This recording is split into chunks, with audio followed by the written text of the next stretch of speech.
Assalamualaikum warahmatullahi wabarakatuh. Perkenalkan, nama saya Gugun Gusmenida dengan NIM 170141251.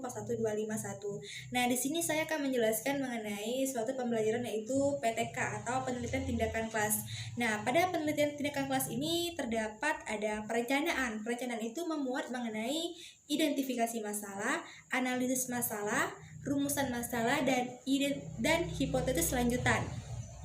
Maka setelah penjelasan ini ada suatu video cuplikan saya, wawancara saya dengan seorang guru di SD 1 Riau Silip mengenai pembelajaran selama daring ini, yaitu ada Ibu Istawaina. Nah, untuk teman-teman semua jangan lupa untuk menyaksikan atau menyimak video berikut ini.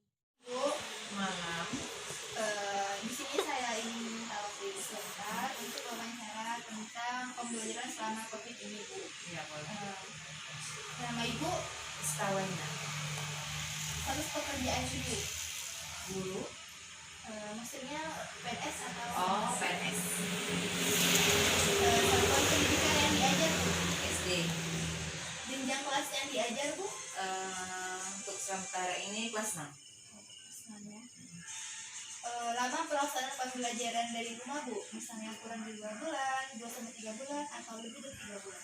Karena ini kelas 6 ya. Iya. Jadi kita mulai pandemi corona itu bulan Maret, berarti sekitar 1 bulan. FPP yang digunakan Bu, misal FPP yang dirancangkan sebelum COVID-19 atau FPP baru menyesuaikan pembelajaran dari rumah atau tidak menggunakan FPP? Kalau sebelum kita sudah buat RPP ya, seperti biasa kalau sebelum mulai pembelajaran kita sudah buat RPP. Nah, berhubung karena ini cara pembelajarannya beda, karena anak-anak tidak dari rumah menggunakan sistem daring, jadi RPP ini kita ubah. Iya, betul. Jenis pembelajaran selama COVID ini Bu, atau dari tatap muka atau kedua-duanya Bu?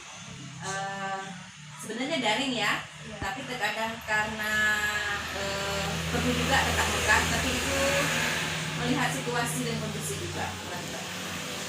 Jika daring biasanya Ibu menggunakan aplikasi apa Bu?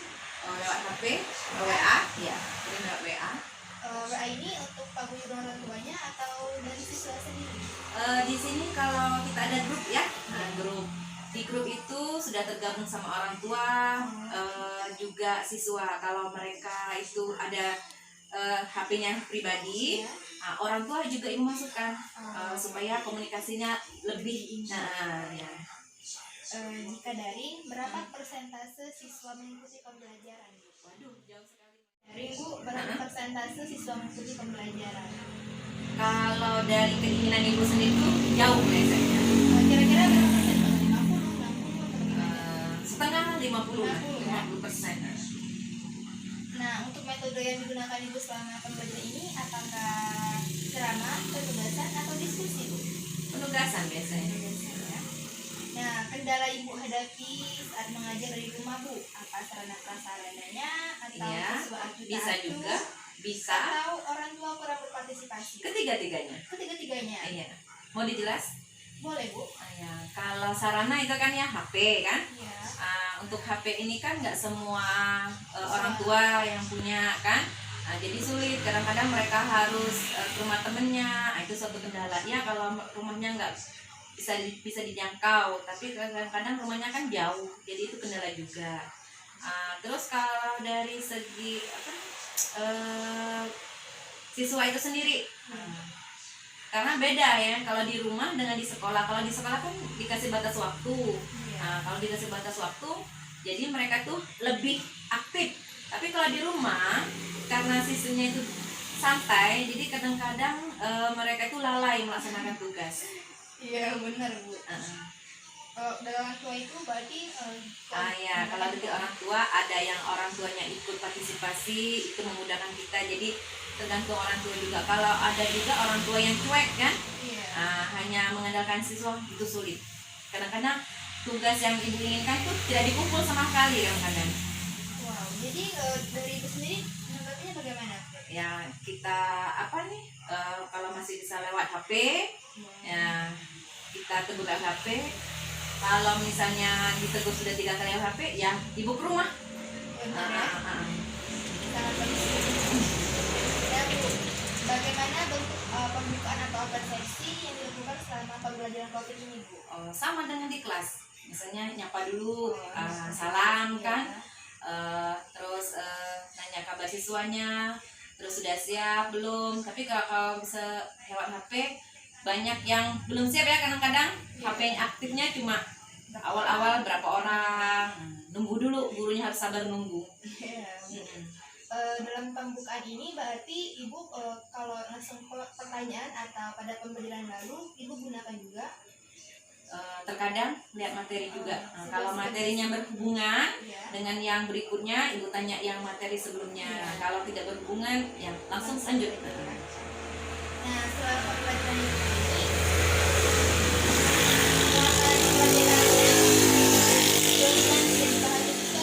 apa ada MBK, bahasa Indonesia, IPA, IPS, budaya atau bahasa Inggris Bu yang lebih dominan dipahami?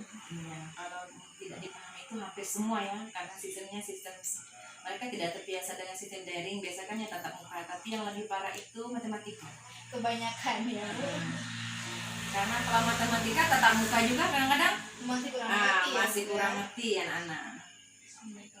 Nah, terkait pembelajaran yang tidak dimengerti itu kan matematika. Mm-hmm. Bu. Nah, yang berapa siswa yang memahami atau yang mengalami kendala, Bu? Itu tergantung siswa ya. Kadang-kadang kan misalnya ada siswa yang cepat, cepat ngerti, itu mereka lanjut.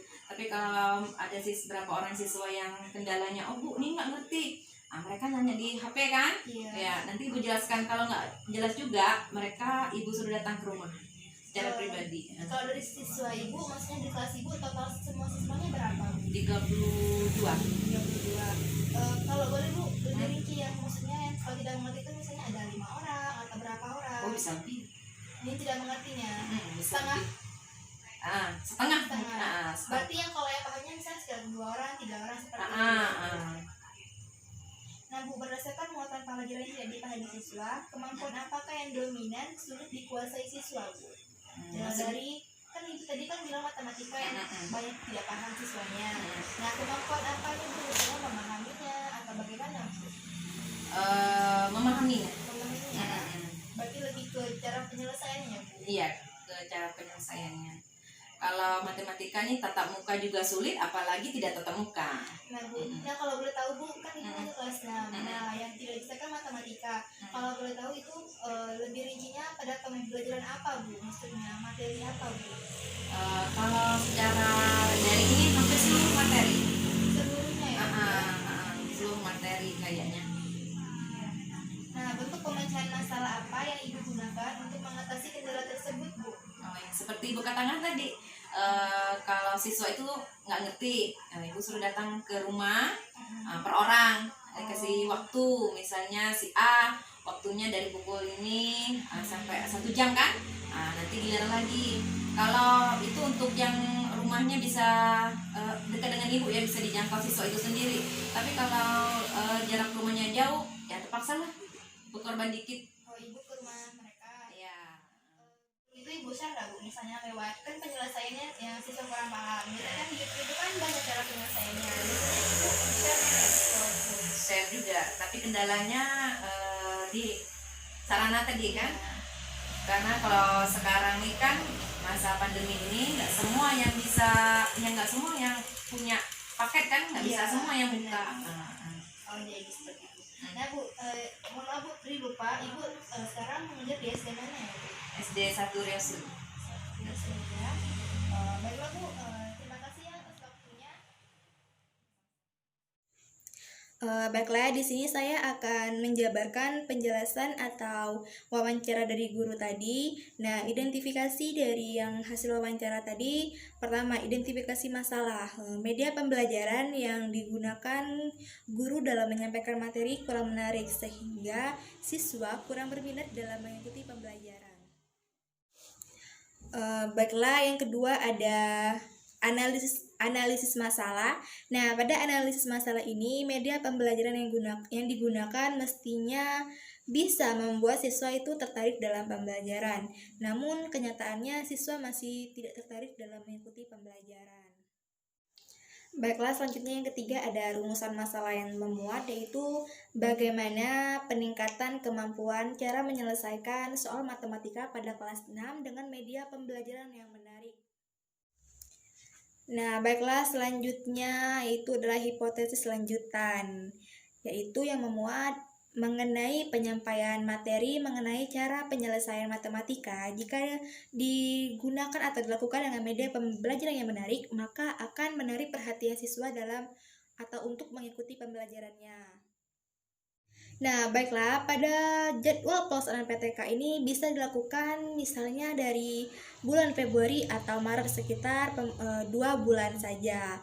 Sekian dari saya, semoga kita semua dapat manfaat atau ilmu yang didapatkan dalam pembelajaran ini. Saya ucapkan wassalamualaikum warahmatullahi wabarakatuh.